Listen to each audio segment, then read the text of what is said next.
காஷ்மீரில் ராணுவ அலுவலகத்தின் மீது நடைபெற்ற பயங்கரவாத தாக்குதலில் 17 பாதுகாப்பு படை வீரர்கள் வீரமரணம் அடைந்தனர். இத்தாக்குதலில் ஈடுபட்ட 4 பயங்கரவாதிகளும் சுட்டுக் கொல்லப்பட்டதாக ராணுவ செய்தி தொடர்பாளர் தெரிவித்துள்ளார். பாகிஸ்தானின் எல்லையை ஒட்டி உரி பகுதியில் ராணுவ தலைமை அலுவலகம் உள்ளது. இங்கு இன்று அதிகாலை ஏராளமான ஆயுதங்களுடன் பயங்கரவாதிகள் புகுந்தனர்.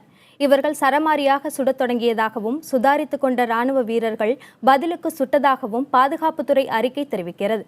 பயங்கரவாத தாக்குதலில் காயமடைந்த 20 ராணுவ வீரர்கள் மருத்துவமனைக்கு அழைத்துச் செல்லப்பட்டதாகவும் அவர்களில் 17 பேர் சிகிச்சை பலனின்றி இறந்ததாகவும் அறிக்கையில் தெரிவிக்கப்பட்டுள்ளது.